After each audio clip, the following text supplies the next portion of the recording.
Coach, I've heard two things, it seems like, repeatedly about you. Uh-huh. Number one, she's doing things here the right way.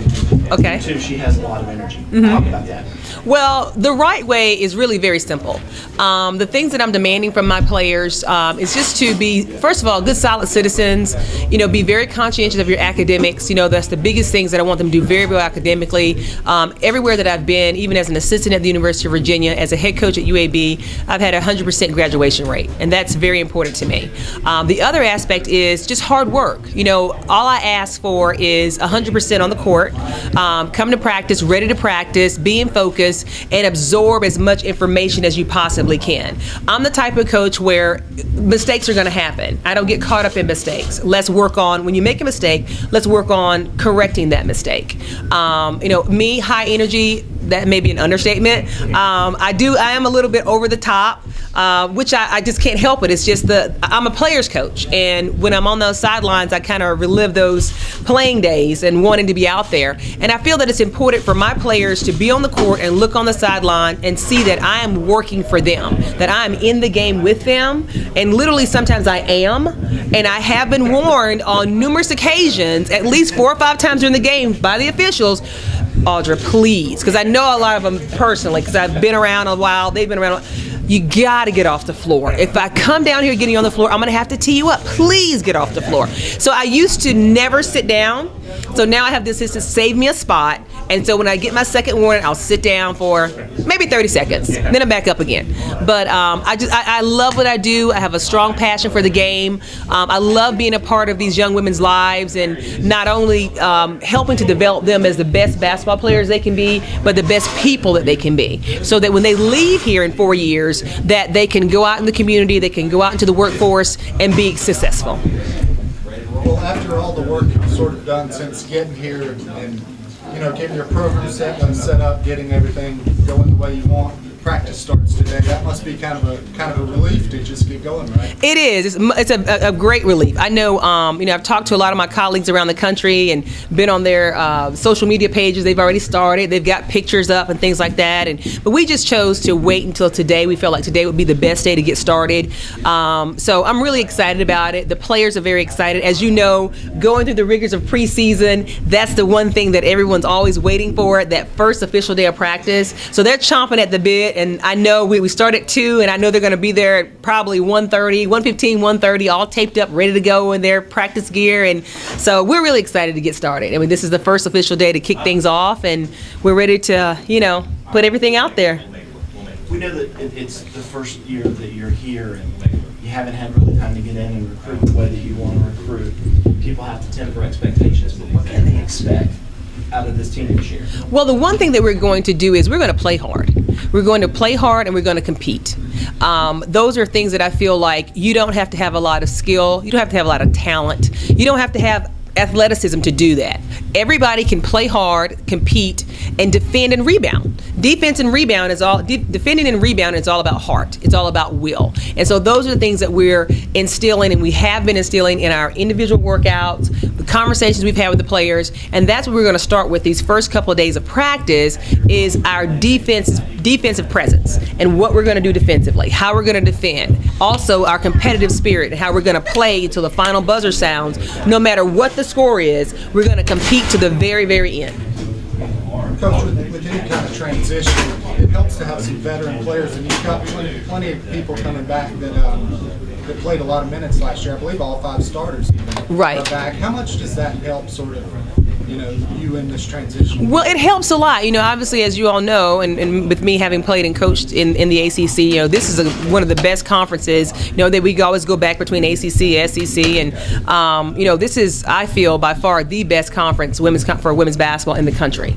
And having players that have played on this level and played the competition in the ACC night in and night out, it's, crucial, for our newcomers that have come in, for the players that did not get as many minutes last last year to have those players, have those veteran players to rely on, to look to for leadership. For guidance. When you step on, the court there at Cameron Indoor Stadium, you know what to expect. So there's been a lot of conversation of, what to expect when we go on the road and when we have to play at Maryland, we have to play at Carolina, we have to play at Georgia Tech, places like that. So it's important to have, it's been important for us to have those returners because they've also provided a lot of leadership for us. Who are some of those people that you've seen sort of step into the leadership role? Well, the ones that have stepped up really that are very vocal, the two main kids for us, I should say three main kids for us, have been Kelly Gramlich, Nikki Dixon, and Quinata Pedway. Yada is not very vocal, but she leads by example. She works very, very hard. Yada's battled numerous injuries and illnesses, and she's just finding a way to grind it out. Nikki's personality just permeates through the rest of the team.